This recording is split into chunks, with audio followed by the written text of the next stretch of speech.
And we're gonna call it close enough. It's a 1 minute till 5:30, and let's get this started. So, this is my second attempt at doing DM prep for session 20 of Gilded Troll Plays BG Oh, that's cool. Just do desktop notifications. Thanks. So this is attempt 2 because yesterday there was a global Twitch outage for about 25 of the 45 minutes that we were trying to stream this. So once again, I'll do real quick 5-minute recap of last session. So the players started out with a fight as they were leaving the Bone Brambles. If you are following along with Evan Tier Games' guide, which I am doing, they suggest the encounter they made Infernal Bounty after they meet the intermediary, before they get the blood of the powerful creature, whatever. I forget what they call it. I think they call that section Blood Pay. Yeah, they call it Blood Pay. So between the intermediary and Blood Pay, or actually before the intermediary, they suggest Infernal Bounty. I put it between the two. I just swapped Infernal Bounty and Wandering Emporium here. So they ran into the Infernal Bounty, which is an Arinyes and an Orthon. They just ran. They just fled. So those bounty hunters followed them, thanks to the use of a tracking bolt from the Orthon. So they got followed by those bounty hunters, as well as a Revenant that they managed to piss off. And also we had a viewer summon a demon, and that fight kicked their asses a little bit. So so after they left, they ran into the planned encounter that I had written, planned random encounter, where essentially they run into. So this is last week's notes. Guaranteed random encounter, because that's not an oxymoron or anything. They come out of Winding Ravine, catch sight of a massive black flying hunk of metal. For those of you following along at home, that's Zariel's flying fortress, but the players don't know that. And then it starts firing on them. They're headed north, for example, and I made it very clear to them, like, I'm just saying north to give you guys an idea of which way things are going. I'm not actually saying you're traveling north. And then on rounds 1, 2, 4, 5, 7, 8, etc., it would fire a buttload of lemures, and 6 of them would land on the vehicle and start pounding on the vehicle and the players. But the problem is, despite bounded accuracy, my players' ACs are all very, very high. Fulg has by far the lowest with 12, but he's inside the KDs, which, as written, gives him 3/4 cover. I think more likely it gives him total cover. Hey, Shadows Assassin is now hosting with 1 viewers. Do you just start up your? How does that work with 1 viewers? Are you your 1 viewer? Every time it's just a 1 viewer. Is that just you? I don't know how that works. So I think it makes more sense for it to be full cover or total cover, because my imagining of the KDs is that it has a glass shield over his cockpit. So, essentially his effective AC in the KDs is 23. Abaddon's got, I want to say, 19 with plate mail and defense fighting style. Nixie's got 20 with scale mail, +2 dex, and a +2 shield. And then Blanket has 18 with +1 studded leather and +5 dex. So the lowest AC in the party is 18. So with a +3 to hit, the Lemures are having a really, really hard time hitting anything. I want to say that over the course of 12 rounds of combat, 9 rounds of which saw the spawning of 6 Lemures, I want to say 4 of them actually managed to land a hit, which is just pitiful. So yeah, it was just it wasn't. The Lemures were meaningless. And looking back on it, what I should have done when I realized during the session, I realized that the Lemures were meaningless, but I still kept doing it anyway, because I sort of took the encounter as a whole and I said, well, we have to play out the encounter to see how you end the encounter, because how fucked up you are is going to matter when you get to wherever you're going. And it might, it may very well, it may not, they might decide, okay, well, let's get way away from that thing, but not quite to where we're going, and then just sleep, because wow, that hurt. They're also going to need to do some repairs to the KDs and to the Demon Grinder, because they took some significant amounts of damage. Hey, Tim's here. I thought it was too late. So what I should have done mid-session is just stop with the Lemures and then just give them, all right, just throw the salvos at them. Like just narrate over the Lemures and say, okay, well, there's salvos of tiny meteor swarms coming. They're going to come on round 3, 6, 9, and 12. Is there anything you want to do to mitigate that? And what I should have done is explicitly open the floor for creative solutions. I wrote here reward creativity, but I didn't do that. So that's where we ended the session. It was underwhelming, unfortunately, but it is what it is. So first thing I did for this week's notes is I took all of the stuff that I had for last week that we didn't get to, and I just copied it to a new file. And then I made a few notes to myself for the start of the session. So the PCs have Hero's Feast, which gives them plus 16 max HP, immunity to poison and frighten, and they make their whiz saves with advantage. We also forgot to make whiz saves versus corruption while at the Emporium. And the reason they have Hero's Feast is because they paid the 4 soul coins for the 4 of them to eat at the Emporium, which was the first meal they've had that didn't taste like ash and vinegar. So the Devil's Ride that they were hauling got destroyed by the meteor swarms. And along with that is the fact that the Cadies and the Demon Grinder have taken significant damage.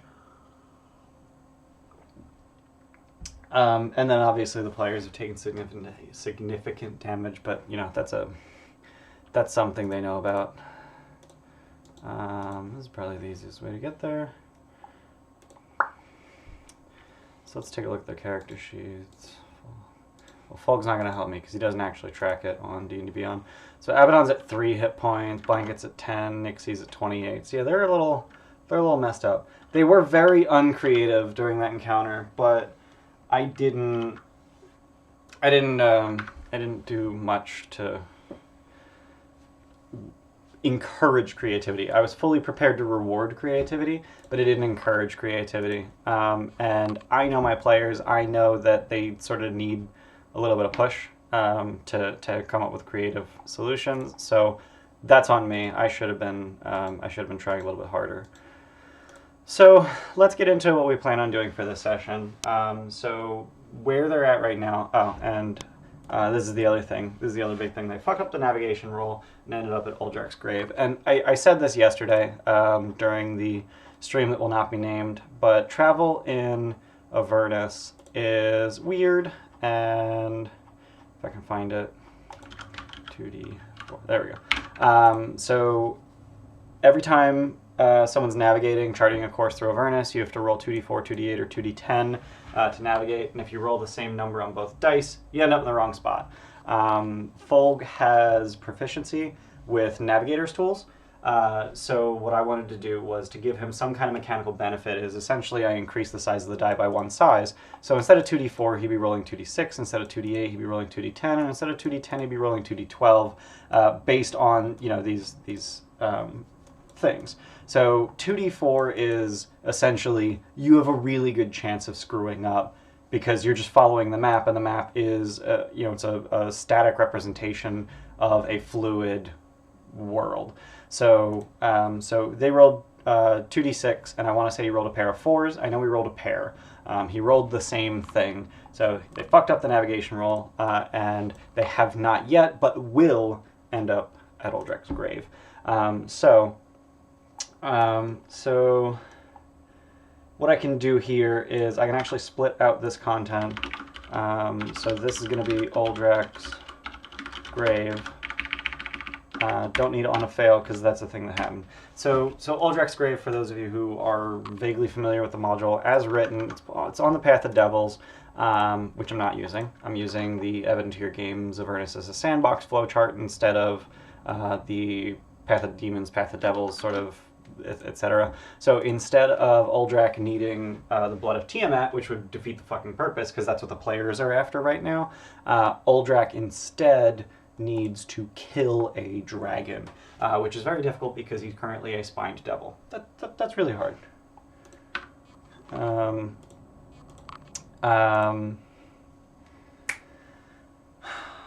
But it works if he just helps with the killing. He doesn't actually need to, get the killing blow or defeat it in single combat or anything crazy like that. He just literally needs to be in combat when a dragon dies. And I'm gonna be ridiculously permissive with this. I'm not interested in screwing the players over if they go through the effort to take this spined devil Uldrak to a dragon and then kill that dragon.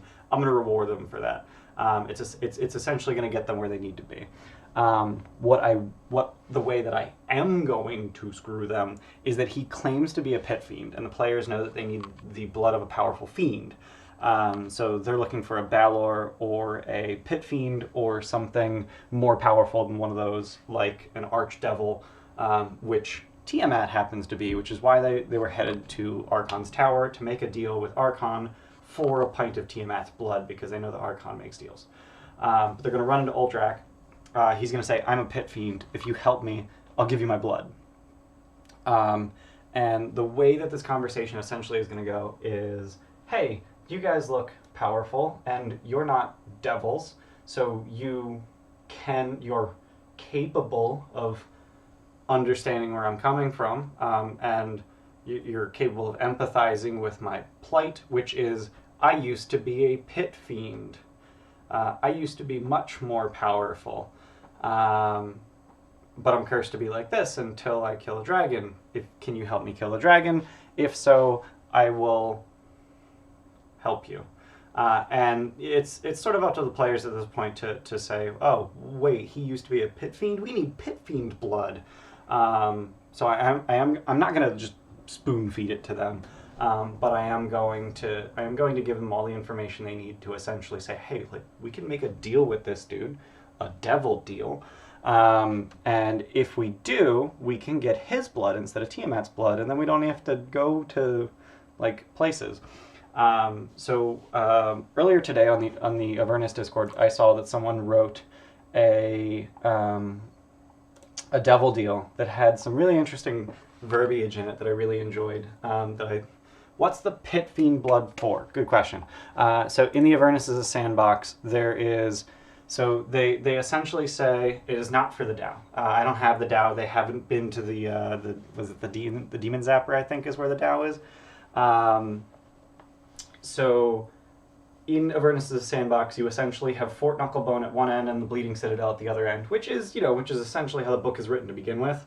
But instead of just doing Path of Demons or Path of Devils, essentially what they have is 3 steps. So at Fort Knucklebone, they learned that there were 3 people present at the fall of Azuriel. I'm doing this interesting little redirect where the angel Azuriel, it's Zariel, but I'm doing an interesting redirect where it's not made obvious immediately that the angel that led the Hell Riders is now the Archduchess of Avernus. I'm also using gender pronouns to screw with them because Azuriel is male and Zariel is female because angels have weird genders. Or Azuriel is referred to as male by the Alturians, but Lulu knows better that Azuriel is they. But anyway, there were 3 creatures that were present when Azuriel's hand was cut off and their sword lost. And the players know that they need to get that sword, that that's what they're after.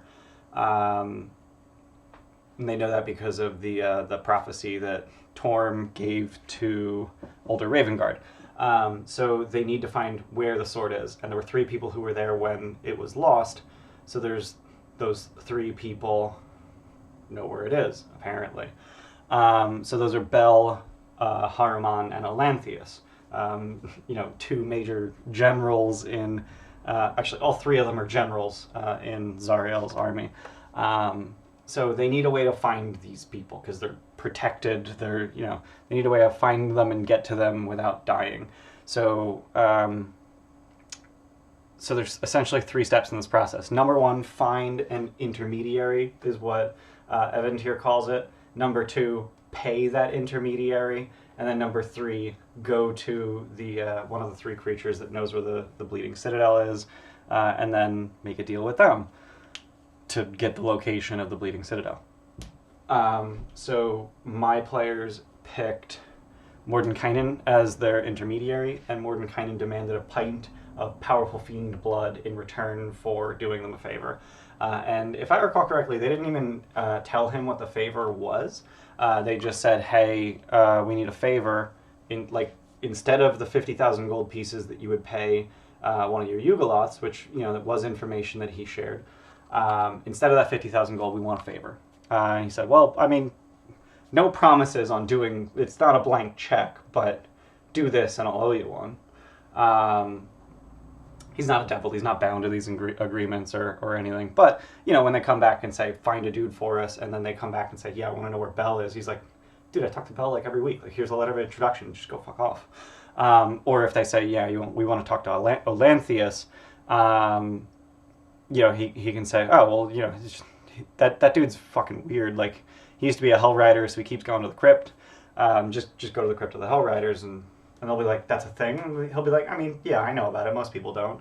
But yeah, so essentially, they met with Mordenkainen at the Tower of Erm. I'm just going to open this so I can actually point at it. They met with Mordenkainen at the Tower of Erm, and then they weren't sure where to go to get blood, so they actually went to Red Ruth of the Bone Brambles to figure out where to go to get blood, which was sort of an interesting sort of twist.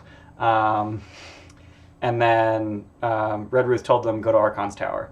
Turns out she was actually going to tell them about Archon's Tower and the obelisk, but they said, "No demons, no demons, no demons. I don't want anything to do with demons." So she didn't tell them about the obelisk. And this was actually last session that this came up. I had her just constantly looking at the other half of the blood she spilled as a portent, and she's like, "I mean, you don't want demon? You don't want demons? Okay." All right. So I gave them as many opportunities as I felt comfortable to give them a second option. But then they ended up screwing up their navigation roll, and I'm just going to put them at Uldrak's grave for Shegels, because why not? So when we start the session, they're very shortly going to arrive at Uldrak's grave. Probably 2 hours of travel after where they're at now. If they want to stop and rest. What does Mordenkainen want with the blood? I don't know. Not super important for the story. Mordenkainen's a powerful wizard. He's fucking around in hell. Of course he wants powerful fiend blood. It doesn't really matter. And if the players ask, he's going to tell them that it doesn't matter. He's basically just going to tell them, this is a thing that I need for my research, and you don't need to know anything past that. Fiend blood's super useful. I guess. I don't know. And I'm sure he'll ask questions about where'd you get it? What's it for? Where's it from? He'll also, drop hints about the balance and, how he's constantly trying to just fix the balance and maintain the balance and all that good garbage. Is the chat big enough on stream is my wonder. Let's just open the stream and see. Is chat big enough to actually be legible on stream? Well, not at 360p. Let's mute that. Yeah, okay. Yeah, that's fine. Does Nixie still have the shield? Yes, Nixie still has the shield. I have no intentions of taking it from her. Gargoth is a cool source of information. He's very useful as a DM because he's kind of a dick. So it's very possible that he has information and just doesn't want to share it. And also, yes, Gargoth is her warlock patron. So if she were separated from him, she would still keep her powers, but it would be a little weird. Obviously, you can be a warlock with a fiend patron in hell when you're still on the prime material. So I don't think being somewhere else in hell would be any different than being on an entire different plane of existence as long as your patron's still in hell. But Gargoth is imprisoned in the shield. So his influence could be limited. I don't know. So while they were at Mordenkainen, while they were at Mordenkainen's tower, I actually had and this was totally behind the scenes, Gargauth telepathically communicated with Mordenkainen's simulacrum, and none of the players knew anything about this, other than the fact that afterwards, Gargauth, they didn't know that Gargauth was telepathically communicating with them, except for the fact that I was just like, Luke, how do artifacts work? Like, can he see further than his 120 feet of true sight? But, Gargauth telepathically communicated with Mordenkainen, and he did offer Mordenkainen, like, hey, if you release me, I'll give you as much of my fucking blood as you want. And Mordenkainen refused, because Mordenkainen is interested in the balance, and he knows that Gargauth would cause major problems that he could not foresee. So Mordenkainen isn't interested in that. If the players, thought to make that deal with Gargauth, and they decided to do that, and then they actually figured out how to release him, sure. And then at that point, Mordenkainen would happily take the blood, but he wouldn't be happy about the fact that that Gargauth had been released.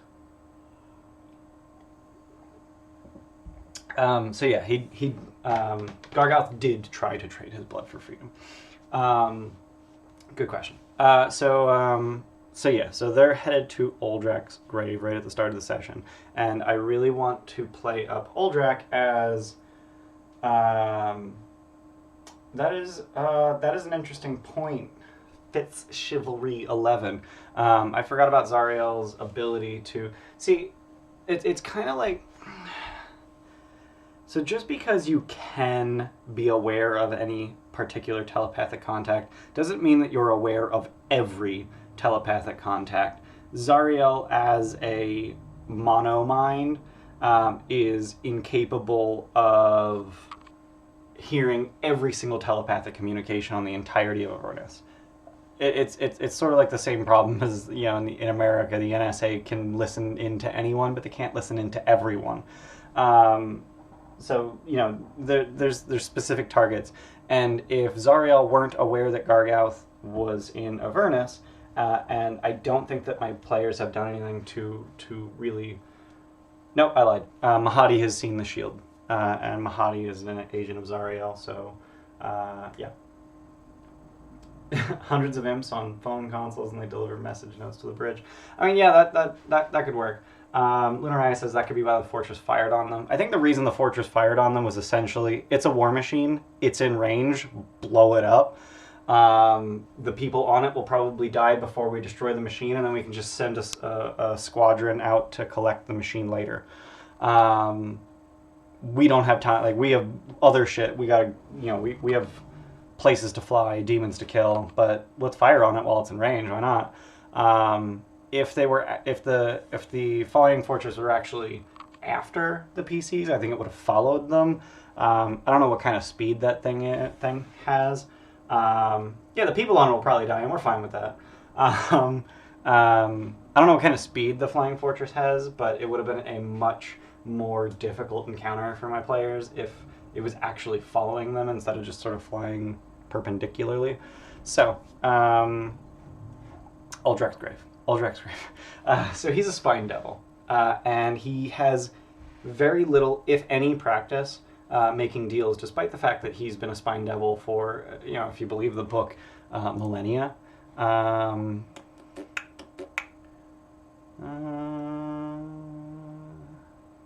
Millennia of isolation have unhinged his mind. So, this guy's been a spine devil for literally thousands of years, but apparently he... I don't know. I feel like thousands of years is a really long time to have an opportunity to find some stupid mortal who got in over their heads but is powerful enough to kill a dragon. I don't know. I feel like, whatever. I'm not going to tell them how long it's been. Finding a mortal in hell. Mordenkainen's here. He's here all the time. The Alturians are here. I know it's not, the most common thing ever, but this dude, millennia just seems ridiculous to me. But I'm not going to have him say that to the players. But the point I'm trying to get at is he has very, very little practice making devil deals. So he's really bad at it. Self-quarantined for thousands of years. He's really bad at making devil deals because he has so little practice. So the players actually have an opportunity to pull the fleece over him.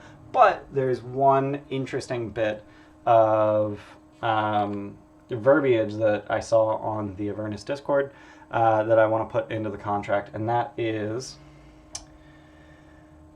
it's this really cool contract. This contract details a simple exchange of services for an object. In exchange for 1 pint of Uldrak's blood, the signees will perform the following task detailed below, and that I'll write out that task, or I can even paraphrase this to my players, but I think it'd be kind of neat to write the whole thing out and then read it to them. Eats magical artifacts to maintain his sanity and life force. That is fucked up. I thought that was Elminster, though. I thought Elminster did that. But the one phrase that I really liked is, the object will be delivered to the signees no less than 501 seconds after the signing of this contract, and no more than 560 seconds after the signing of this contract. Instead of after the signing of this contract, I'm going to have that say after the completion of the services. So what that's essentially going to do is, they kill a dragon, Uldrak turns back into an Empyrean. Instead of a pit fiend, they get to go, oh, what the fuck? And then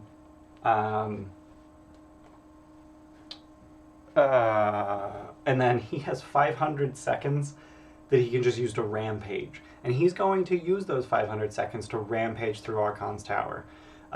So essentially what I need to do is I need to prep the entire tower, because that's a thing. And that's what I have over here in Roll20. So I have to prep the entire tower. I don't have to prep the whole fucking thing, but I have to prep enough of it to cover 500 seconds, which is nearly 83 rounds of combat. He would be utterly annihilated by Archon if Archon were actually at Archon's tower, but Archon's not at Archon's tower. Archon is the monument to Tiamat. At Archon's tower, the forces at Archon's tower are 50 skeletons, 30 zombies, the adult white dragon of Batala, Krull, the Tortle Death Cleric, 4 ghouls, apparently, and then young black dragon, young blue dragon, young green dragon, red dragon, wormling. Oh yeah, he would absolutely call the big boss, but there's no actual indication. Does he even have ascending? He doesn't even have ascending. What a scrub. Yeah, that Tortle art is incredible. Oh, yeah. Completely insane Elminster's taking care of him. Yeah, I remember that.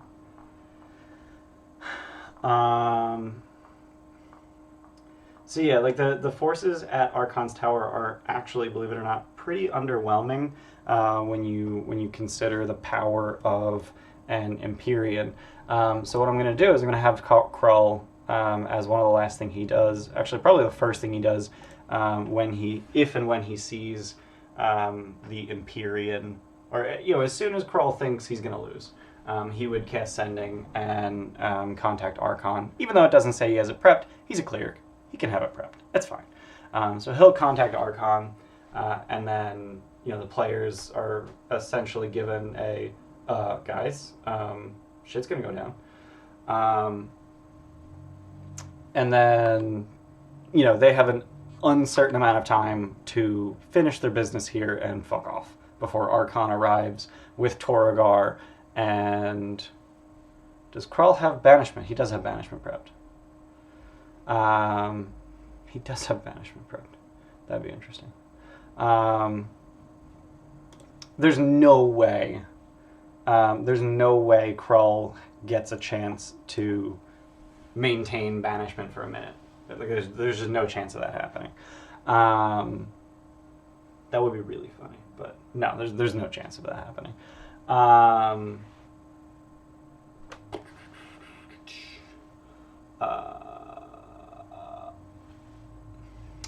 Archon, yes. Jay Miller, thank you for pointing that out. Archon has the capability to teleport using the hand. He does have the spell Teleport. And he can bring. So that actually puts an interesting limitation because he can only bring him and up to 8 willing creatures of his choice. Oh, geez. Okay, so this whole thing's just gonna get busted ridiculous almost immediately. Yeah, this fight's gonna take the entire session. Yeah, Archon the Cruel is. I think he's under CR'd. You know, an Empyrean CR23. Oh god, they have legendary actions. Empyreans are CR23, but from what I've read from other people who've run this, is that in a one-on-one fight between Archon and Uldrak, Archon wiped the floor with him. Tiamat is in her prison. She doesn't get to leave. She's not allowed to do that. That's not a thing she can do. Yeah. Archon's CR16, but he can go toe-to-toe with a CR23, no problem. But essentially what ends up happening is Uldrak turns back into an Empyrean, and then 500 seconds later, he's expected to deliver his blood to the players. So the players essentially have two choices. They can either try and protect him for those 500 seconds with the understanding that he'll... just a little holiday as a treat. No, Tiamat is imprisoned and has been for thousands of years. I mean, Archon does think that the Hand of Vecna will help him free Tiamat. Like, that's the reason he has the hand. But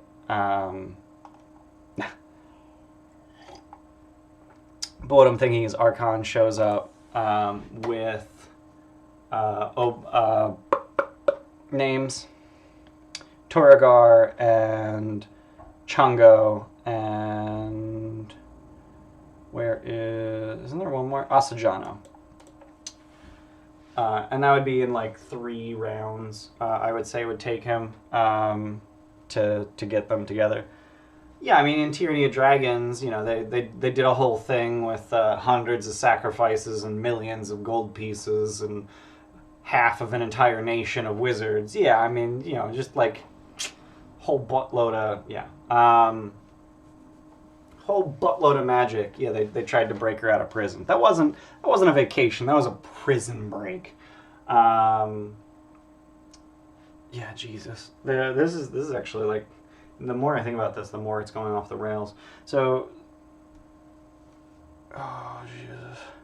So essentially, the players are going to be in a fight. So when the players show up, yeah, she could get out. I forget how. I don't remember how.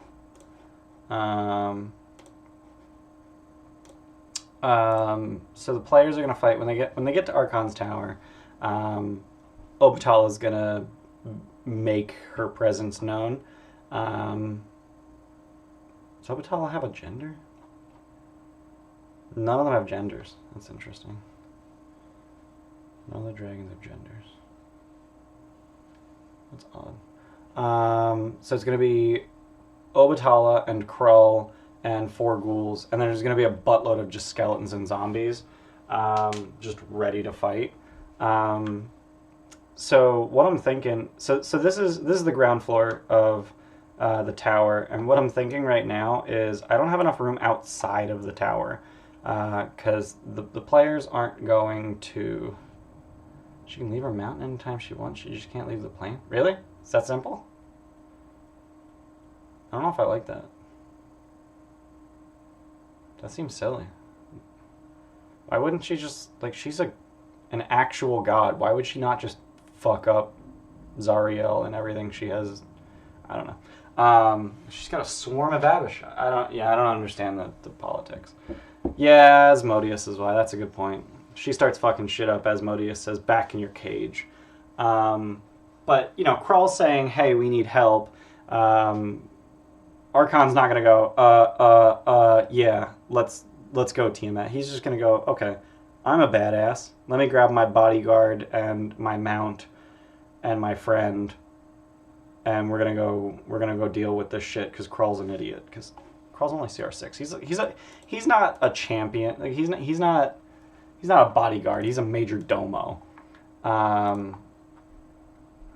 Yeah. So I'm thinking what happens is Archon takes 3 rounds to grab his weapon, grab his friends, and then On the third round, he casts Teleport, and he shows up on the ground floor of the tower. So that might be an interesting way to actually like bring the fight inside. Fane Eater. Yeah, that's yeah. They like weird names. Teleport only costs 3 charges, so he's not going to cast Finger of Death. He will have spent 3 to cast Teleport. He'll try a slow when he shows up, but he's going to hold on to 3 charges for Teleport because he's not dumb enough to get himself trapped. So he's going to hold on to enough charges to flee. Yeah, he's going to show up with his Chimera and his Manticore and his Minotaur. That's, yeah. Savage Minotaur Bodyguard. Yeah. So he'll show up with them, leave the Abishai behind because someone needs to protect the camp. And that'll be on the 3rd round after Krull does the sending. And that's if Krull gets a chance to sending. So the conditions under which Krull will cast sending will be when the Empyrean shows up, which will be when a dragon dies, or when Krull is reduced to half his health. If he gets a turn after one of those situations, then he would cast. Can you have the sending be on what's the name of that spell again? Oh, contingency. Contingency sending. That seems. Yeah. I don't know if I mean, number one, contingency isn't a cleric spell. It's only a wizard spell, and Krull is very much a cleric. Yeah, it's only for wizards. So they would need some kind of wizard to have cast it for them. Glyph of Warding could do it too, but again, I think that's only for wizards. And as far as I've seen, there's no wizards here. No, I don't want wizard. I want Glyph of Warding.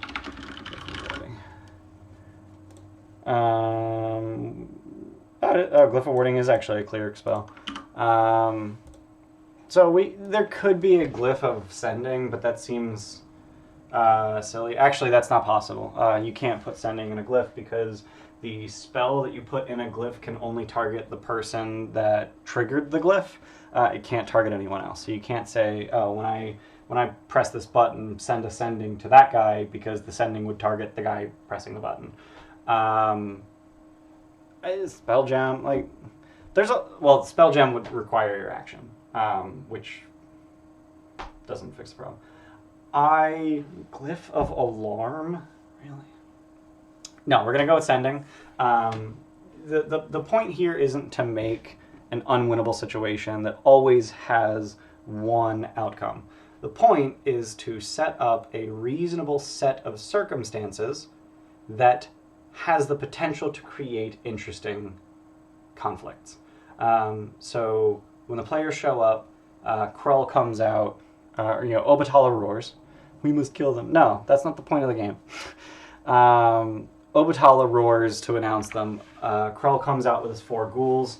There's dozens of... Yes, he would send the moment Uldrak showed his true form, or when Krull gets bloodied. So, yes, those are the 2 conditions that I'm setting. Let me actually write those down. So, roll navigation, I gotta remember to do that. Obatala roars to announce them. Krull walks out with 4 ghouls. There are also 50 skeletons, 30 shambling. There's zombies shambling around.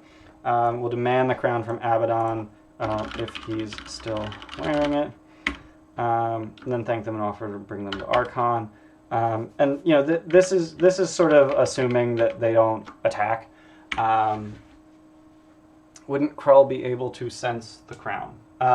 I'm guessing that my players are going to be smart enough to put it in the bag of holding if they take it off, which is an extra dimensional space. Unsensible. But yeah, if he just takes it off and shoves it in his shirt, like that's a different thing. So at the monument to Tiamat, at the monument, Archon's chilling with Torgar and Shango in the tent. 12 whiteout showers are guarding it. Krull gets the PCs past the Abishai as Krull wants to feed these people to Archon's hand, but Archon knows better. He demands the sacrifice of a... Krull wants to feed these people to Archon's hand. Well, They did fight the cultists after the Dungeon of the Dead 3. They murdered the shit out of them as giant scorpions because pixies happened.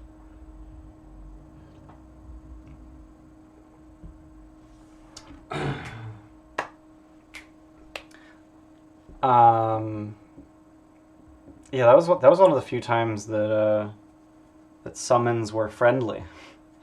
Very rarely does that happen.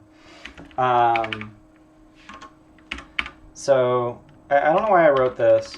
I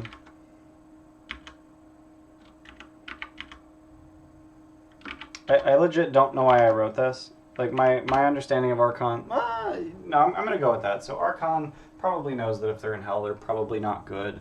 Yeah, I know there's a good creature. There's... the players are not going to give up Lulu. Being a werebear doesn't automatically change your alignment. That's not how that works. And then, believe it or not, Abaddon is still actually good. Here's the thing: PCs and alignment. Like, just because he says, "Yeah, I'm neutral good now" or chaotic good, or whatever werebears say, doesn't mean he is. Blanket hasn't done a single good thing since we've started playing the game. He's done some neutral things and he's done some evil things. I don't think he's done a single good thing. He's never been... you suddenly feel extremely concerned about the well-being of others, and yet despite that concern about the well-being of others, he has never actually shown any concern about the well-being of others. So, like, yeah, I told him you should play your character as good now because thing happened, but he still isn't playing his character as good, so his character isn't good. Alignment is descriptive, not prescriptive. Just because it's on his sheet doesn't mean it's true. What's actually true is, the sum of his actions, and the sum of his actions are solidly neutral, maybe tinged evil. But Lulu's good, Abaddon's good. They're not going to sacrifice either of those. So if they manage to get through all of this without killing anything, which, I mean, they might show up to Archon's Tower without Uldrak. They're going to go to Uldrak's grave, but that's no guarantee that they actually sign a deal with him. There's no guarantee that they want to bring Uldrak with them. There's no guarantee that they want anything to do with this Spine Devil who claims he was once a pit fiend.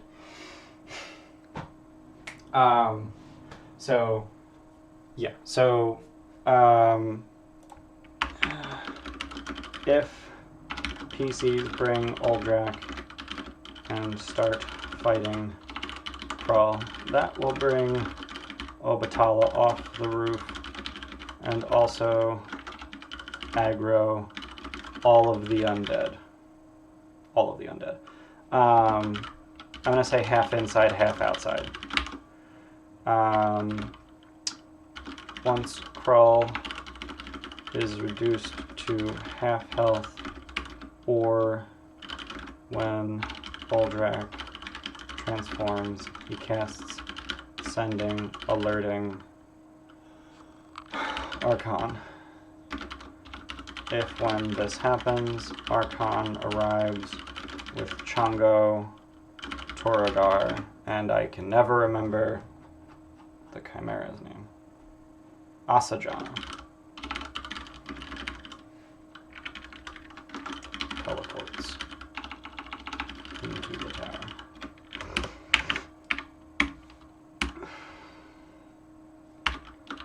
Once Obatala dies, her siblings hear her death rattle roar and fly out of the tower.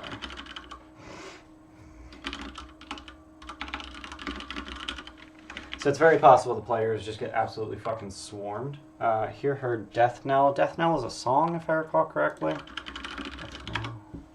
Yeah, it's a tolling of a bell. So she doesn't have one of those. She just gets a roar. She's just, I'm dying. Her siblings would hear, and they're kind of siblings. They're just other dragons, but they would fly out too. So what I need to do essentially is so I did this silly thing where when the players arrive, they're going to see this view, and this is essentially the roof of the tower. I actually have a better idea. I'm actually just going to delete this. I don't need the roof. We're just going to do the ground floor. And then I'm just going to use fog of war to hide the inside. Also, I have a broken JPEG. That's really cool. Thanks, Roll20. But what I am going to do is I'm going to add more vertical square. What the fuck? What the fuck just happened? We're going to go with 100. Oh, 85.714. Wow. Okay, we're going to go with 100 tall. Yep, I know it's going to load slow. That's fine. And of course, Roll20 did that. And I'm just going to move this down a little bit because, and the reason for that is that the players are going to arrive from the north. And I know it's going to be like jarring, like, oh, here's some ground, and then here is some just white. But what are you going to do? Alternatively, here's what I could do. I'm going to copy this, paste it, advanced, flip vertical, and then just slap that there.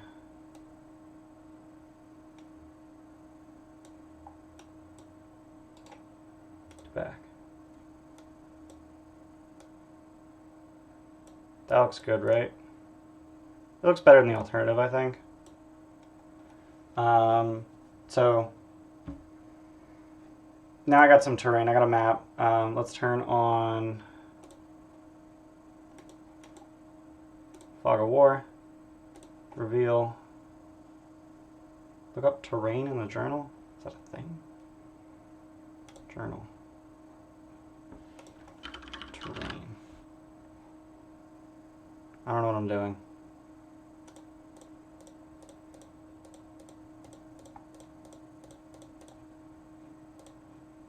I don't have any terrain.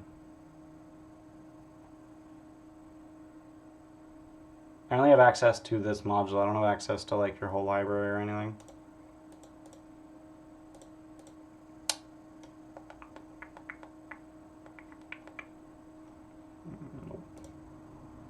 I don't know what the hell I'm doing. Anyway, let's do polygon reveal.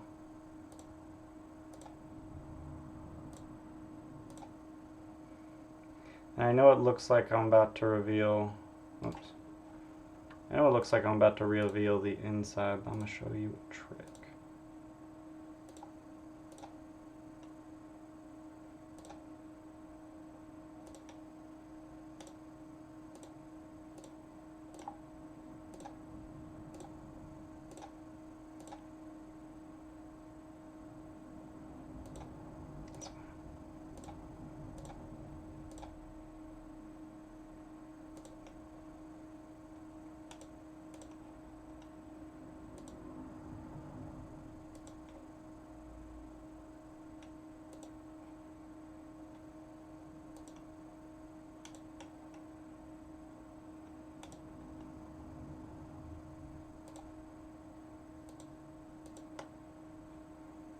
And then I just need to reveal that. And then I don't really know how to, there we go. I can use the convenient snap to grid to get all the way to the edge.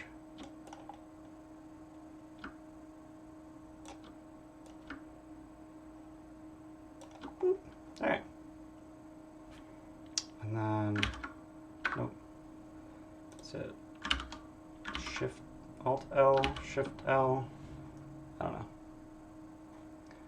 Let's hit rejoin as player, and then we should be able to see once I drag, I gotta drag the player token, player bookmarky thingy, and this just needs to reload. Control L. I tried that. That just, like, that highlights my address bar. I don't know. So they got to Archon's tower, and the inside of the tower, wow, that glitched a little. That's okay. The inside of the tower is supposed to be dark, so we're gonna work on that.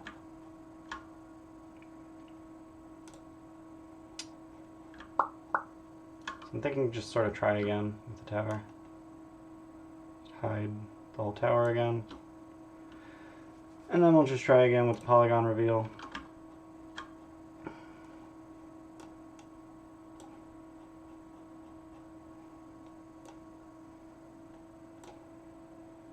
So what I want to do is I want to reveal enough that they can see the walls of the tower, but I don't want to give them any actual information about what's in it.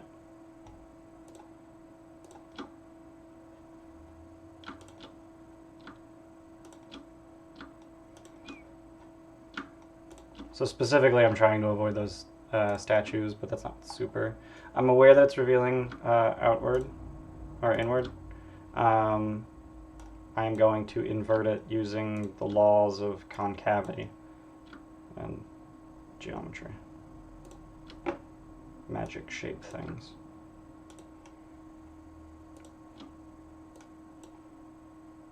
These statues are really close to the edge of the tower, which is really annoying.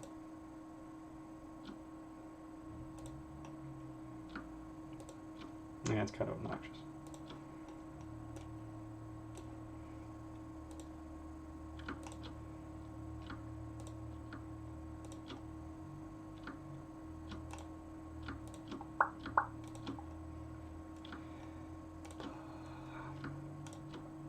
And then this is going to be so much fun when they actually get inside, because I'm just going to reveal the whole thing all at once because I don't have the patience to do it any other way. Alright, so now what I do is, now that that is... So what I'm doing is I'm essentially inverting it because Roll20 doesn't know how to... Ta-da! Inverted. And I just need to get this guy.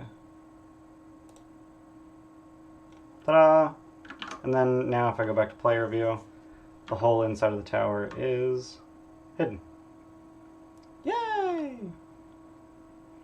I do need to get rid of that, like the second tower up top.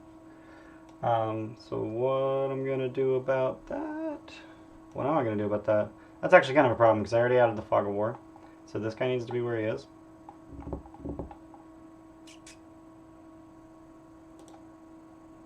Well, that sucks. I think I'm gonna have to... Crap. Can I move Fog of War? That'd be cool.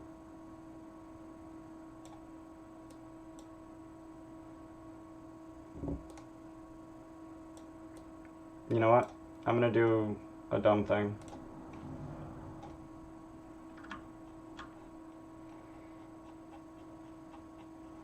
Alright, how far down do I need to erase? Down to here.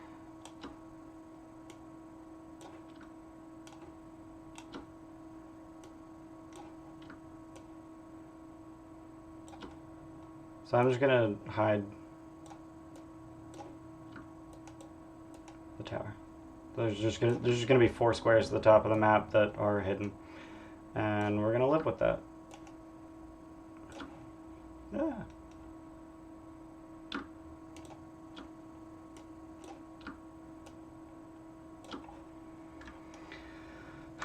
So on the player view, they're gonna see this, and they're gonna see this black area at the top, and I need to. What the heck? Why are you showing like that? Why is that off center? Folk does not need attunement. Yeah. It's kind of a cheater. Select move. Just move that to the side and then move it back. Maybe that'll fix. That did fix. Alright. So one thing that I learned recently about Roll20, and I'm thoroughly upset that I just learned this. So let's say my players are, you know, some of them are over here and they're having this fight over here.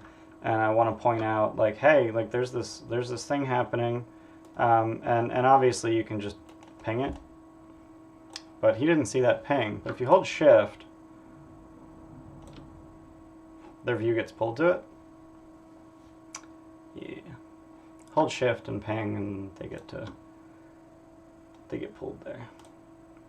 I learned that yesterday, or it might have been Sunday. I don't know. I learned very recently. So, so let's move the players off of here before one of my players just happens to log on. So I don't think I need to prep all the levels of Archon's Tower. What I am gonna do... Yeah, like there's so many things on Roll20 that it would be really, really nice if they were at all obvious in any way, but they ain't, and that sucks. All right, so so I subscribe to Pogs Props on Patreon. So I have several levels of Archon's Tower. So I got level 1 ground floor, level 2 morgue, which looks really cool, really cool. Level 3 laboratory, which is less cool, but wow, just those are really bad. I thought that was a mermaid for a second. Dude in a chair. Yeah, lab's kind of weird. Level 4 Slarkus's Cave. That's one of the dragons here. I want to say he's the black dragon. Vista Lancer's Cave, which is the blue dragon, and then he skips a level 7 for the green dragon, and then the roof for Obatala. Them interns at Tiamat, yeah. So I don't think there's really any incredible chance of them getting upstairs, because essentially what's going to happen... So my original idea, and the reason I thought for a moment that I would have to prep the entire tower, is once Uldrak turns back, he's going to go on a rampage for 83 rounds until he has to give them blood. And then he's going to continue rampaging if he's safe to do so. But I think the much more likely eventuality is that he dies, and the players need to find a way to get his corpse out of there, so that they can get... Or just like pick up his blood and then run. Or they might just go, oh shit, he's not a pit fiend like he said he was. We can't use his blood. And then here's the thing. I haven't decided whether or not they can use his blood.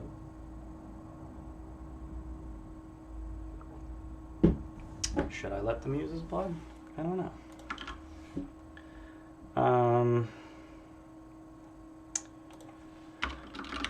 If when Uldrak transforms, he goes on a rampage, destroying as many dragons and dragon-like things he can find.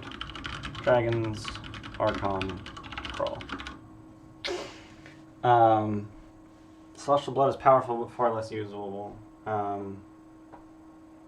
I don't think Mordenkainen would care about how savorable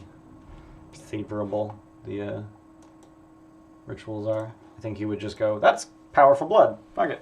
That's bigger than a pit fiend, because Empyreans, I believe, are higher CR than a pit fiend. I type for a living. So yeah, I type fast.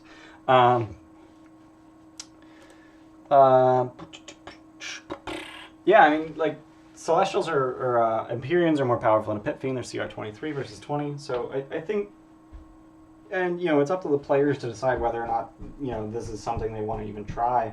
But I think if the players decide they want to bring the blood back to Mordenkainen, I think they've done plenty to earn getting that information. Especially given the combat that I'm expecting to see at Archon's Tower. With the first fight against Krull and the adult white dragon and a bunch of ghouls, with the threat of a buttload of undead, I think is plenty to really warrant them having gone through a great deal of difficulty. And then once, probably a level up, let's be real, well, mostly they're going to warrant, actually, so here's the thing, apparently they're not supposed to be level 9 until they get the blood. which is interesting to me because by the end of the Path of Devils, like this has them leveling up like as they get to the Bleeding Citadel.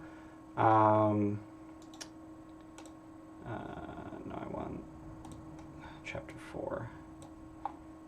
They should be 11th level by the time they discover the location. So they're level 9 now. So Nixia's shield can help against throngs of undead. She can put up a wall of fire that incinerates a bunch of them, and then the rest of them have to go around, or she just starts throwing fireballs. And also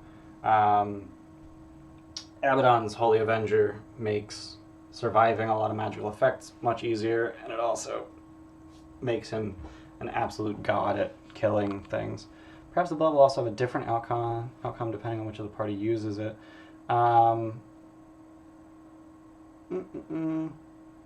Well, so here's the thing. They're not really planning on using it. They're planning on just giving it to Mordenkainen so that he can do some magic and tell them where to go. So I don't know. I didn't really put much thought into like what it would do. But one thing that I do want to do is write, or at least paraphrase, the contract that Uldrak would whip up. So simple exchange of, and I doubt you're watching, but if you're watching Spicy Meatball, thanks, I'm stealing your contract.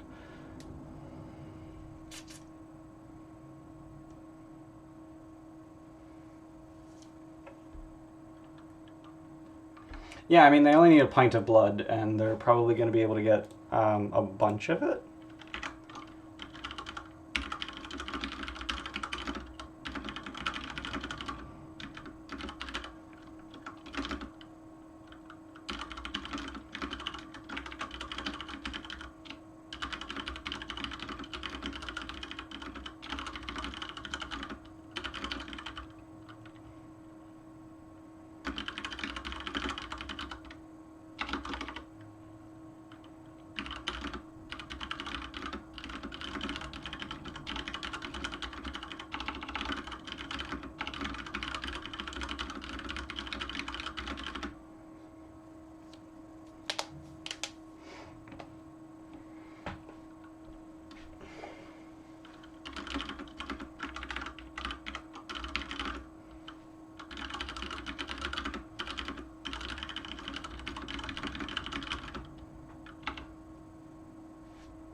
Yeah, I would imagine that pouring the blood into their war machine would cause problems.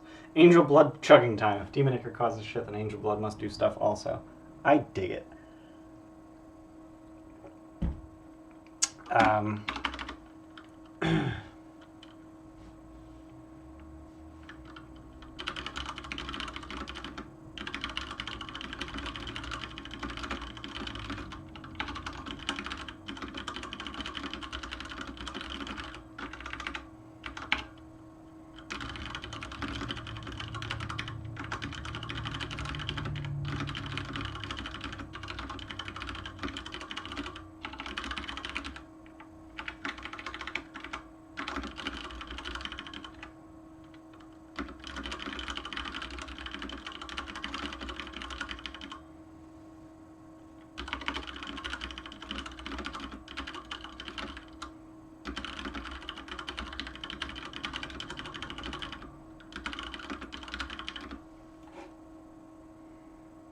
I would imagine Angel Blood kind of works like Deadpool's powers, where it's just like unlimited healing, but also you get super cancer.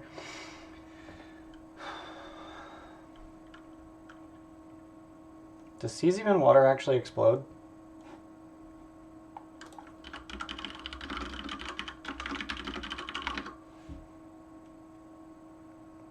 Neat.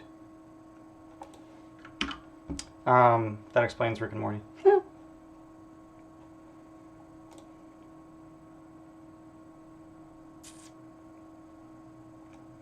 Saints will be entered into the contract immediately after the 4th. sign E. Trying to think of an interesting way for this contract to start. So there are the ones in the. So if we go to our infernal contracts, so there's contract forms. So you got the baby doll, the damned wretch, the infernal scroll, Lemure kiss, song of the devil, written in stone. So he's an Empyrean. If I recall correctly, he's an Empyrean of Surtur, who is a god of fire giants, right? Surtur, his deity Surtur. Forgotten Realms, Surtur. Yeah, I mean that. Yeah, Voldemort and unicorns. That's an interesting, but like he's the Lord of the Fire Giants. I kind of like scratched into the helm. Yeah, Uldrak's helmet. After the fourth sign E, carves his or her name into this helmet.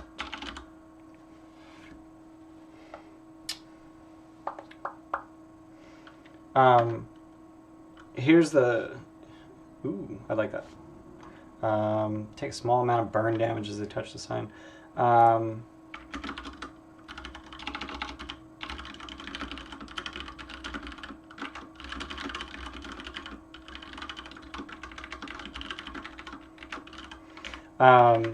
So this contract details a simple exchange of services for an object. In exchange for a pint of blood of the transformed Uldrak, the signees will perform the task detailed below.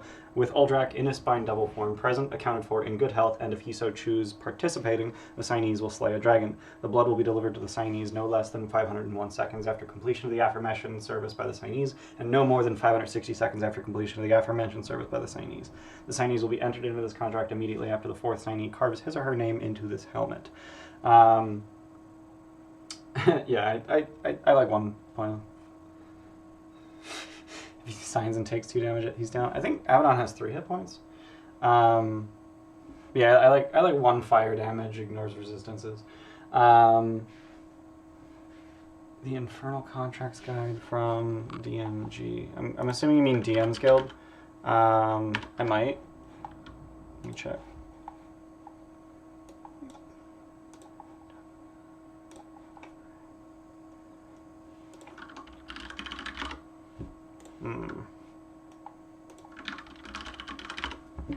Looking like a big old negatory.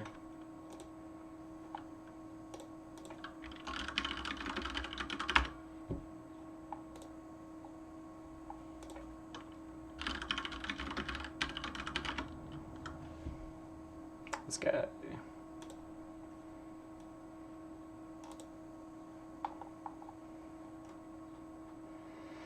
Whoa, that's a lot of pages.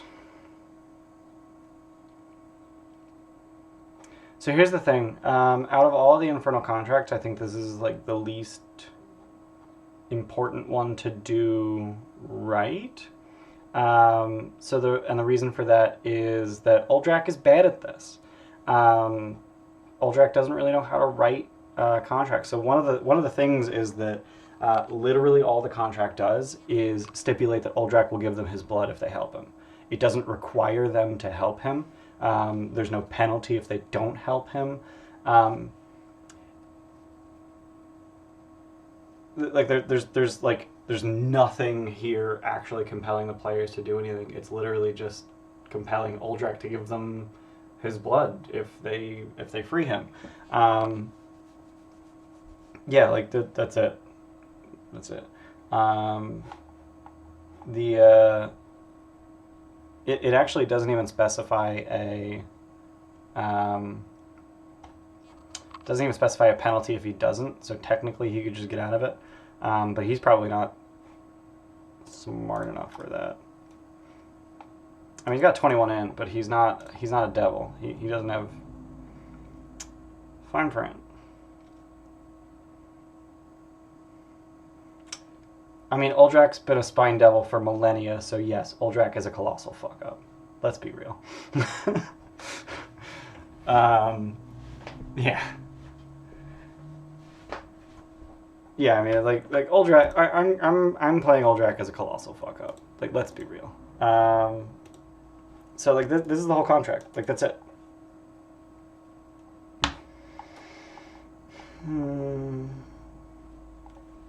He's a paralegal masquerading as a lawyer. I don't even think he's a paralegal. I think he's like, I don't know. I'm trying to think of like some high-powered thing in a different career. He's like a software developer masquerading as a lawyer. It's like, yeah, I know how some things work, but I don't know how this works at all. Like he's really, really good at what he does, and what he does is murder things on behalf of Surtur. He does not. He does not know how to. Yeah, Empyreans also seem to be mopey bitches who make bad choices. And if he reverts to his Empyrean form, he'll just be colossal. He will request, but has no power to demand that when they leave Uldrak's grave, that they bring his sword with him. And I wanted to do a little bit of math on that. So he is huge. So the sword would be. Does he have a Empyreans? I think have they have mauls, but pretty sure Uldrak's grave specifically mentions a sword. Yeah, it's a sword. So we're gonna call it a great sword. So he's huge, so it's gonna be 3 times bigger in each dimension. So it's gonna be 3 times 3 times 3 is 27. Times 6 pounds. So that's actually not that bad. It's only 162 pounds. Yeah, like that's totally reasonable. It's a 18-foot long sword that weighs 162 pounds. I feel like I didn't do that right. It's 18 feet long and like 5 feet wide, but like they have a war machine. They just strap it to the fucking side of it. Electrical engineer masquerading as a plumber. Yeah. I feel like I didn't do this right. Like 162 just seems way too low. But I guess the sword weighs 162 pounds. What if I do 4 times 4 times 4 times 6? 384. I like that better. Let's just pretend he's gargantuan. I like that better. And Lunarai showed me a cool trick because I'm gonna need some tokens for this. No, I want it to be heavy is the thing. So if I go to and then, aha, token. Give me that token. Yeah. And for some reason this says WebP, but I just want to ping, which it already is. I don't know why it's behaving the way it is. D&D, streaming, awareness, tokens, Empyrean. And then we're going to keep going. So we need an adult white dragon.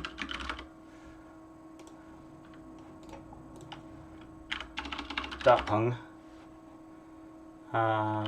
What are the odds they have crawl? That's just beautiful. That's just beautiful.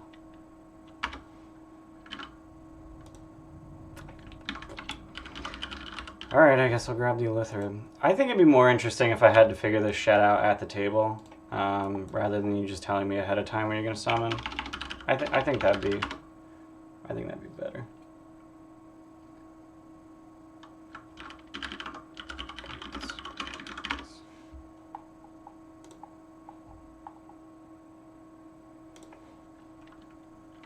Size for a giant weighs 325 pounds. So what does a great axe normally weigh?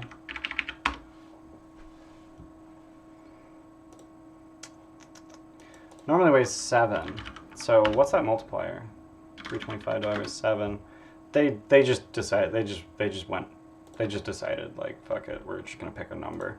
But yeah, I'm gonna go with like 350 pounds. I don't think it's gonna be a problem for them. They have War Machine, but it is what it is. So I got that. I need young green. I think I can actually just hover and hit S. Apparently not. Am I not? Like, why is this not working? Okay. Yeah, I thanks. But I think they just literally picked a number and said, yeah, screw it. Young black. Save. Don't want the WebP, I just want the ping. I need young blue. I don't know why this isn't working. It's weird.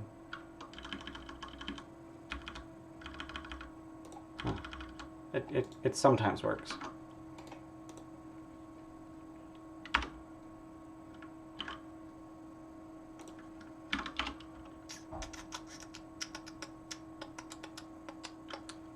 And then a red worm. I'm guessing that adult red, like, is it? Oh, they actually have different tokens for the different sizes. That's interesting. So we got the 5 dragons, we got Crawl, we got, did I grab the Empyrean? I did. I already have a Spine Devil because, like, it's in here. Actually, I probably had an Empyrean in here already. Because he's listed in the... Yeah, I already... Oh, that's a handout. I don't know what the hell I'm looking at. What the fuck am I... There you go, creatures. Yeah, I already had an Empyrean, so... I could have just thrown that token on there. I didn't need to... Yeah, I got the Illithrid. So I don't need to upload the Empyrean. That's good. It's one less thing to upload. Because I have limited storage space on D&D Beyond. So D&D... Streaming, Avernus... Tokens. Let's make a new folder. So this is... Young Green, Young Blue, Red Wormling, Crawl, Adult White, Young Black, Illithrid. Throw all those in that folder. Delete the Empyrean, don't need that. Does the Avernus module have a tokens page on it? It did. I deleted it because, like, I can just get tokens from here, so I don't know why that tokens page exists. And because I just, like, I hate having 80 million pages up here because it's a stupid horizontal scroll bar, and I hate those. I think they're stupid. So I try to keep, like, all of the pages I'm actually going to use over here. So I deleted the tokens page. What are the odds this has Archon? Of course it does, because screw doing things legally.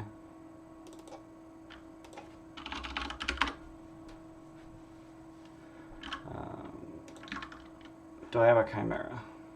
Actually, I already have tokens for, like, Archon and Crawl, don't I?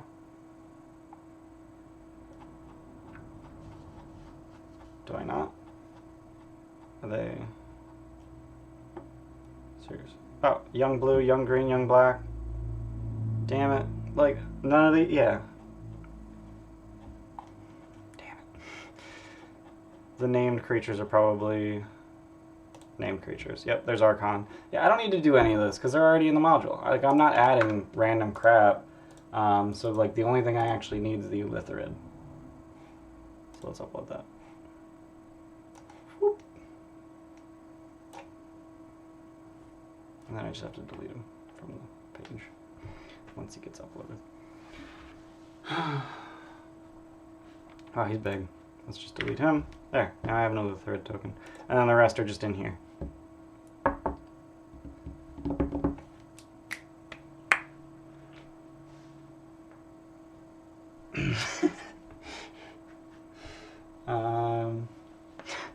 Dole out a nat 20 to hit the concentrator.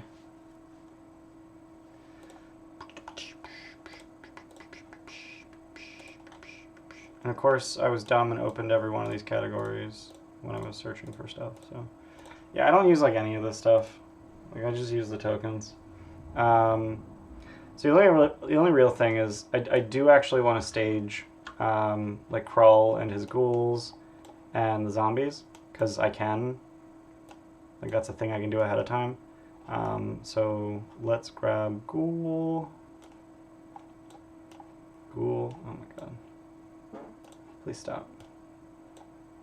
Ghoul. If I recall correctly, ghouls are intelligent. Yeah, there we go. They're just sort of flanking him. Ghasts are intelligent? Ghouls speak common, if I recall correctly. Which is what I was getting at. 7 int, but he speaks common, so... Insatiable hunger for humanoid flesh, but they've got a death cleric commanding them, so I would imagine they behave. And then I just need a buttload of zombies and skeletons. Zombie. So how many does it actually say there are? Guess the brains in a ghoul pack. Yeah, that makes sense. 50 skeletons and 30 zombies. So let's grab zombie. So let's divide that into packs because that's how undead work. So let's say 5 and 3. And there's 10 packs of those. And then the zombies essentially act as frontliners, and then the skeletons stay behind to do archery.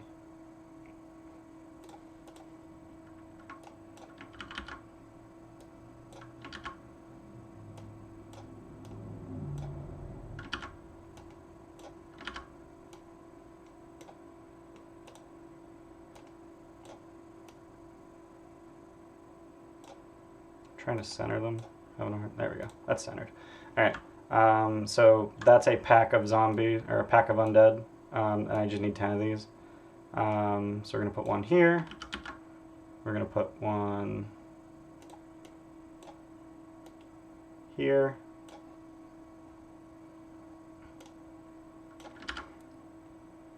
Oh, this is great. We're gonna put one here. We're just gonna rotate it 90 degrees. Of course, that rotates every token in it by 90 degrees, but whatever.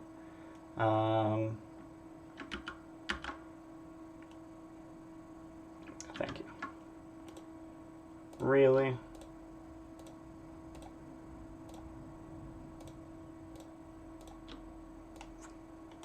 And it doesn't make a whole lot of sense to have all of the packs up front, but that's what we're going with. We're going to grab this pack and put them over here. And then they can literally matter for combat if I feel like it. Yes, some of them would guard the inside of the tower, which is why I've split them into 10 packs, 5 outside, 5 inside. So I'm just going to like haphazardly throw these fuckers in here.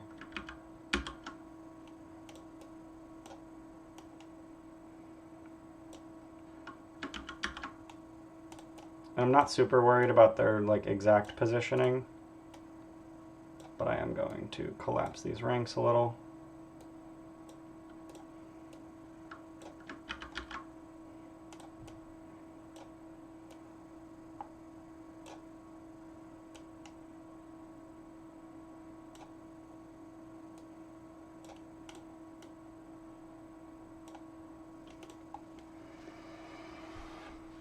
I mean, he's a death cleric. I'm sure he's used to death. Like, it's kind of his jam. I'm sure he's fine with it. So yeah, I've got 50 skeletons, 30 zombies, just like that. And I also have Krull and the ghouls, and then the adult white dragon. I am going to place. I'll just place her right here. So she's gonna be just inside the. She's not in the tower. She's on top of the tower. But I'm just gonna place her just inside of the fog of war, so that I can grab her quickly. So I don't have to go into the appendix and get the token. Blah blah blah. I just grab it, drag it outside. She flies down from the tower. How tall is the tower, by the way? Tall. Nope. Nope. Nope. Nope. Stories. Levels. 9. Cool. Thanks. I love you too. I know it says it's like 9 stories or something.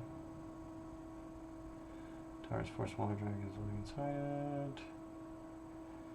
So it says these guys attack characters who invade the tower, but I'm going to have them come out if Obatala does. And in fact, I'm going to name this Obatala. Bam.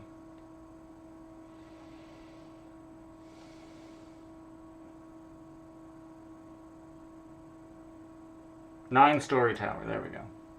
But that doesn't tell me how tall the tower is. If a fight starts, pretty sure Krull would make him come out and help.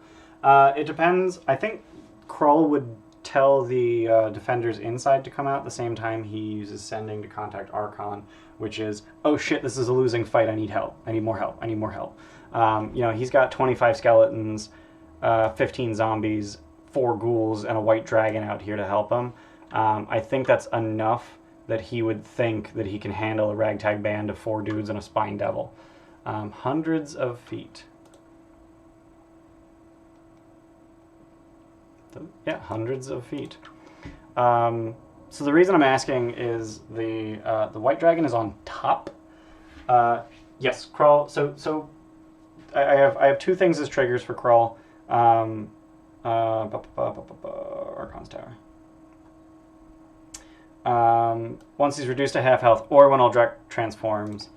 I'm just gonna do this.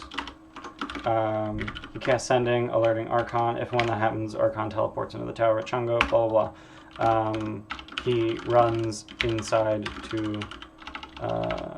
he commands...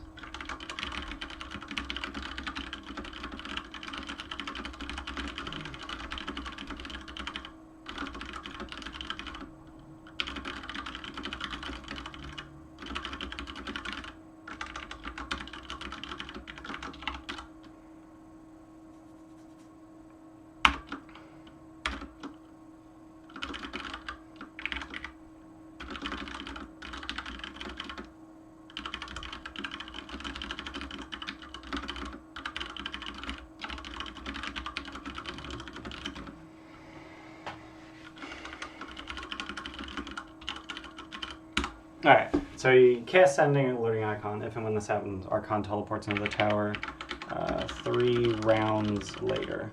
With Chungo, Torgar, and Asajano in tow, he telepathically commands the undead inside to open the door and runs inside. Once inside, he commands them to barricade the door. He also commands the defenders inside to swarm to murder holes and or protect his retreat. Yeah.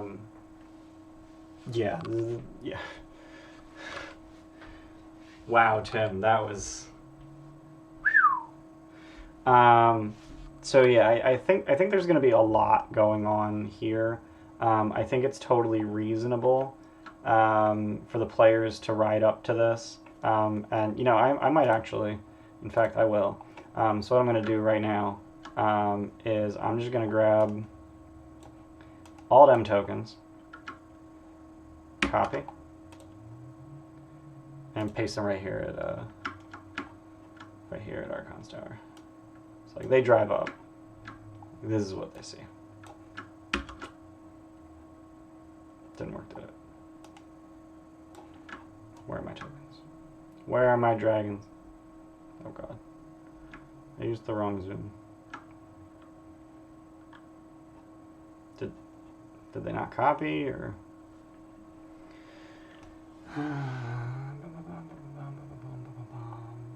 Yeah, it's very possible that they end up getting cut off from their retreat by the swarms of enemies. Copy.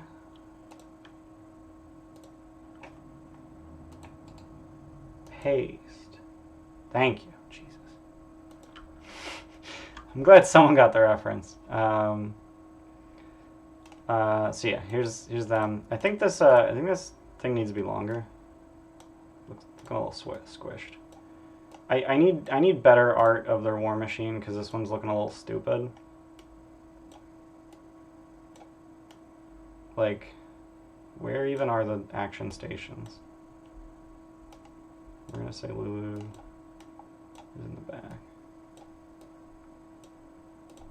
Except, I think Nixie said, and the claws on the left and the wrecking balls in the back, or vice versa. Wrecking balls on the left.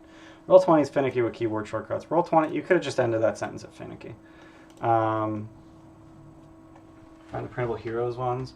I did see those. I didn't feel like backing their Patreon. They did look kind of neat, but I didn't want to back their Patreon, and I didn't want to do piracy. So I'll deal with that. I am glad that I didn't have to download and upload a buttload of tokens. That was nice. But yeah, so I need to rotate this. Oh Jesus. Yeah, I'm just gonna rotate this one so that their tokens don't get all fucky. Why is it? Wait. It's like between squares. That's why. Abaddon. Blanket. Nixie. No, blanket's in the back. Blue's on the left. Okay.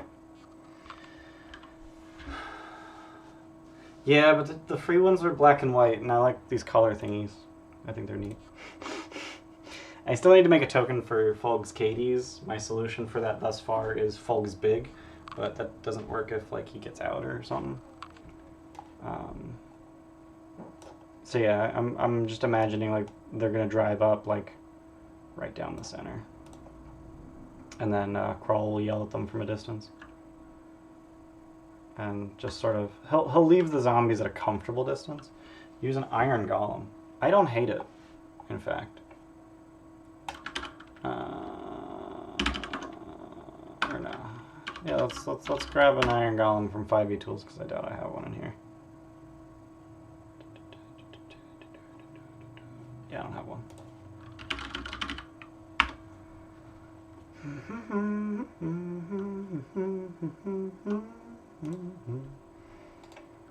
I don't think there is an adamantine golem.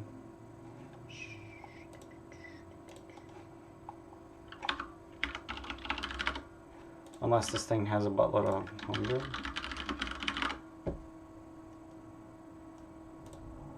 No, there's no adamantine.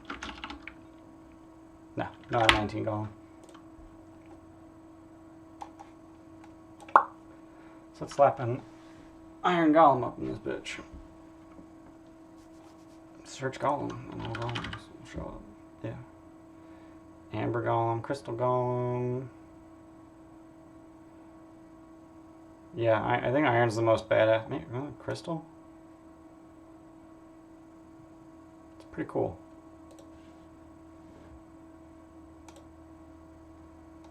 Nah. We're gonna go Iron. So let's shrink you to large. I think that's, yeah, that's large.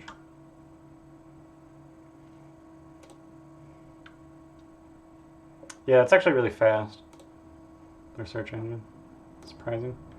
So we're going to shrink Fulg back to normal size, to front, throw them right in the middle,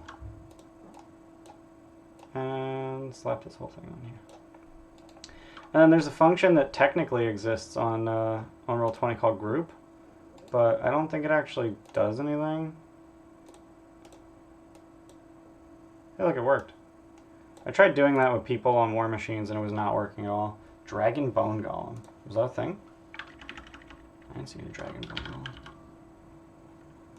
Oh god, 19 results. Oh, there's page 2. Oh, manuals. Man, you got my hopes up. Alright, so yeah. This is Zarkon's Tower. That was my logic for prep. It's 7 o'clock. I need to eat. It's also midnight for Tim. Go to bed. So yeah, so this is what we can expect next session. They may very well show up without Uldrak. We don't know. So things will go very differently in that case. But yeah, if they decide, it's 1 a.m. Jesus. If they decide to just deal with Crawl instead of fighting him, like that's a possibility. They might decide to try and rake Uldrak over the coals with the contract, which is something they can do. They can either intimidate him into the deal, or they can just try and offer different terms that maybe he doesn't fully understand. You know, they can. So like, there's what I'm trying to get across is I'm not saying this is going to happen next session. I'm saying this is what I'm prepared for to happen next session. And I want to put the most thought into the things that I think are most likely to happen. I think the most likely thing to happen is that they make a deal with Uldrak. Uldrak goes with them, and then maybe they talk to Krull first. You know, they might show up and go, "Hey, Krull, I got a deal to make with you. give me, your shittiest dragon so I can kill it, and then I'll give you whatever you want. That'd be cool. That'd be something they could do. And then I'll just have to play from the cuff what Krull wants, what he could demand from them. They are carrying some money that belonged to Tiamat, so it's possible he demands the return of that if it's not in an extra dimensional space, or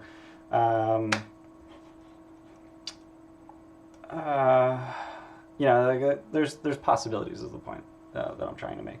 Wasn't there more stuff with the crown as well? That's a good question. I don't think so. I could be wrong. DiA. Nope, not brown. Crown.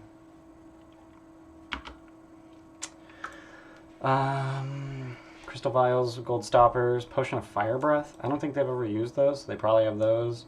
Agates, coins, gemstones, a porcelain dragon mask that I'm fairly certain they sold. Bronze crown. So the potions maybe. If the potions count as treasure, then that would count. Yeah, so so there's possibilities, there's contingencies, there's etc. Potions of dragon breath are kind of worthless when you're in hell and do fire damage.